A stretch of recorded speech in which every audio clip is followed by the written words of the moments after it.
RFA ဝိုင်းတော်သူမအင်ဂျင်နဲ့ရဲ့တင်ပြချက်ပါရှင်။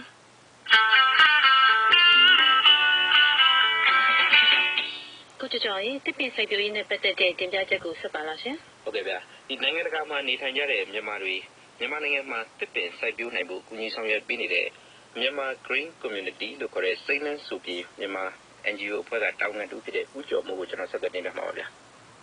ဦးကျော်မိုးတို့ဒီစိမ်းလန်းဆိုပြီးမြန်မာအဖွဲ့ဟာမြန်မာနိုင်ငံဘယ်ဒေသတွေမှာတစ်ပင်တွေစိုက်ပျိုးနေတာပါလဲခင်ဗျာ။အခုလောလောဆယ်တော့ကျွန်တော်တို့ကမြန်မာပြည်အောက်ပိုင်းမှာဆိုကွင်းချံကုန်းမျိုးနဲ့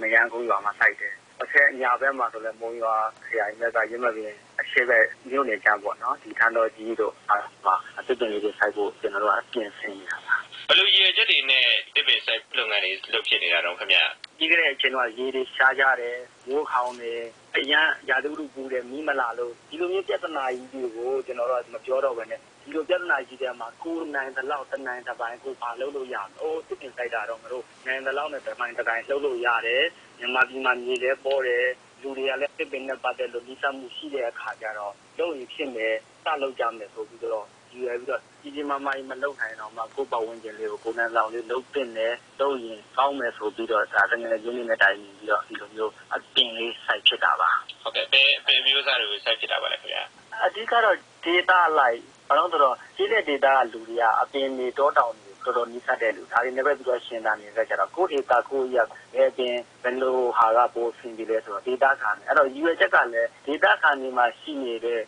ရင်းမြစ်ပေါ့ human resource နဲ့နိုင်ငံတကာမှာရောက်နေတဲ့အပြင်စိုက်တာဝါနာပါတယ်စိုက်ချင်တဲ့လူတွေနဲ့ဆက်ဆက်ပြီးတော့လှုပ်လိုက်တဲ့ဟာမျိုးဥမာကိုညင်ကုန်းမျိုးနယ်မှာဆိုရင်ဘယ်လိုတစ်ပင်မျိုးစားတွေစိုက်နေလဲစုံပါတယ်ဗျကိုကိုတို့တပြေပင်တို့နောက်ကျွန်းပင်တို့တော်တော်လေးကိုသုံးနေနေစိုက်ပါတယ်ဒီသားလိုက်ပြိုးပင်လေးတွေလွယ်နဲ့တခုရနိုင်နေတာပေါ့နော်ဟိုညာဘက်မှာဆိုရင်တော့တမာပင်လေးတွေကိုကိုပင်လေးတွေအဲ့ဒီလူဟာမျိုးတွေစိုက်ပါဦးကျော်မိုးတို့ရဲ့အဖွဲ့ကိုလည်းနည်းနည်းမိတ်ဆက်ပေးပါဦးဥပမာဘယ်လိုဖွဲ့စည်းထားလဲဘယ်လိုပုံကိုယ်တွေပါတယ်စသဖြင့်ပေါ့နော်အဓိကတော့ကျွန်တော်တို့ကတစ်ပင်စိုက်တာကိုဝါနာပါတယ်ကိုယ့်ဘဝဝင်ခြင်းလေးမှာကိုတနင်္လာပိုင်းနဲ့လှုပ်ရှင်နဲ့စုပြီးတော့မြန်မာပြည်မှာအခြေခံတယ်ဒါပေမဲ့မျိုးပေါ့ဒီကနေဒါတို့စင်ကာပူတို့တခြား US တို့မှာစတဲ့နိုင်ငံတွေမှာရောက်နေတဲ့မိတ်ဆွေပေါင်းတွေနေရတယ်သူတို့တတ်နိုင်တဲ့နည်းလေးနဲ့ပေါ့အခုဆိုလို့ချင်းကျွန်တော်တို့ကကနေဒါရှိတယ် US ရှိတယ်စင်ကာပူရှိတယ်မလေးရှားရှိတယ်ဂျပန်ရှိတယ်ထိုင်းရှိတယ်ကျွန်တော်တို့ကဘယ်လိုလုပ်ထားလဲဆိုတော့လက်ဆောင်ပေးတဲ့ဟာလေးတွေရှိတယ်ဥပမာသူတို့ကဝင်းနေလက်ဆောင်တို့ Father Day Mother Day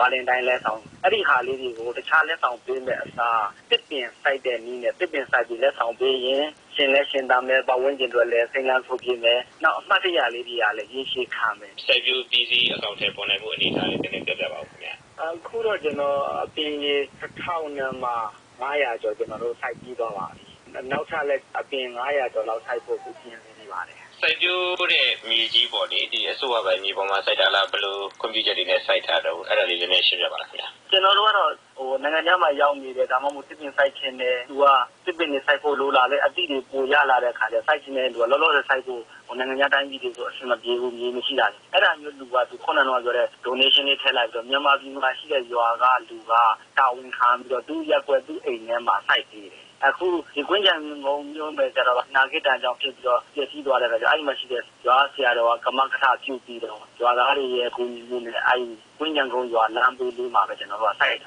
ာစိုက်ပြီးတော့အဲ့ဒါလေးကိုဓာတ်ပုံလေးနဲ့ရိုက်ပြီးတော့ကျွန်တော်လှူတဲ့လူကိုလည်းပြန်ပို့ပေးတယ်ရွာကနေကလူတွေလှုပ်လိုက်တဲ့ဟာကိုတစ်ဆင့်ရန်ကုန်ကိုသူကဓာတ်ပုံလေးကိုပို့တယ်ရန်ကုန်ကနေမှစင်ကာပူကိုကျွန်တော်တို့ကဓာတ်ပုံလေးနဲ့ပို့တယ်စင်ကာပူကလူငယ်လေးတွေ